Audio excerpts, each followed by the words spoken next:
This is Jamie with BarI. In this video, we're going to take a look about how borrowers can use BarI's suite of reports to determine if they have an appropriate amount of inventory.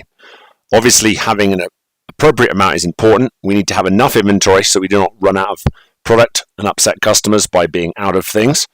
But equally, we don't wish to have too much inventory on hand because that ties up capital unnecessarily that could be deployed elsewhere in the business. Obviously, the two main drivers here is the amount of different products you have and then the amount of backup you have of each different product.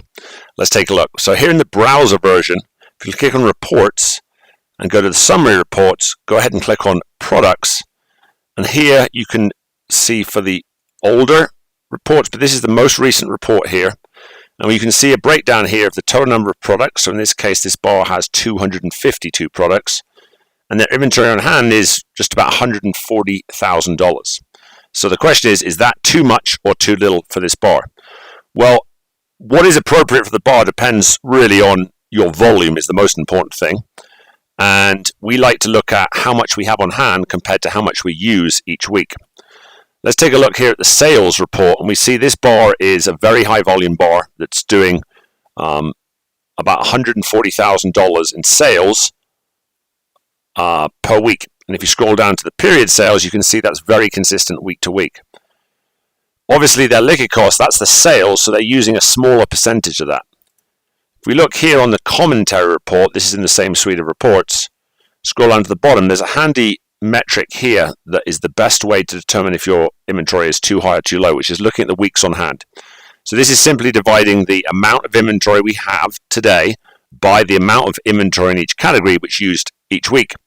In general, we see best practice bars running this at 3, but anything below 4, I think it means we've got a reasonable handle on the situation. A couple of factors. This bar is a very high-end bar, with the average drink cost being well over $10. And that means that it's a high-end clientele, and often higher-end bars do tend to have a larger product selection. I would say that 250 is appropriate, probably could be slimmed, but is not out with the realms of reasonable. We really find we see problems in bars when they have over 300 or higher. We just find that it's difficult to get really accurate and granular, and we tend to feel that the additional products don't tend to drive additional sales, but definitely drive complexity. So in this case, you do typically see beer be lower weeks on hand, and this bar is an example of that, nailing it with only 2 times what they used last week when we counted inventory this week, and for bottled beer it's even lower.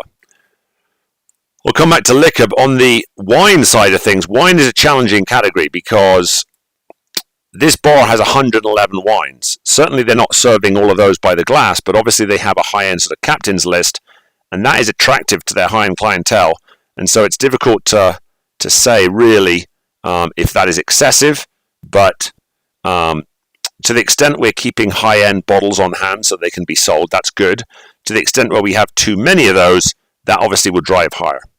In the case of liquor, I think this is where we have the most amount of opportunity to gain here, because with an inventory on hand amount of 63,000, we have as much inventory as basically we use based on current volume in 12 weeks. And so they've actually got about 3 times as much inventory as we'd recommend in this category. So obviously the 2 levers there would be to try and reduce the amount of inventory they have, and also to potentially consider reducing the number of different selections they have. Some hard to get products like rare whiskies are difficult to do this with. You kind of have to buy them when you have the opportunity. But for the most part, a lot of that is just going to be their standard products they go through. And I do think there's an opportunity there. A reminder as well is that BarI does have a tool to cut down and to manage this more accurately by using our order guide. So here I am looking at the order guide, and our software compares a system-generated dynamic par that represents the amount that we go through in each 14 days in this case. And then it compares it to the inventory in hand and tells you the minimum order you need to make. And this is broken down by distributor. And so if you look on this preview order, after you presumably change, you can update the amounts you're ordering, order cases, but you can see what the order should be, and actually it will submit your order to your distributors if you wish. So there's just a little thoughts on how to measure and optimize the amount of inventory you have on hand. And as always, the key is to look at this regularly, try and identify some opportunities to improve, and keep doing that on a regular basis to get to your goals. Thanks for watching.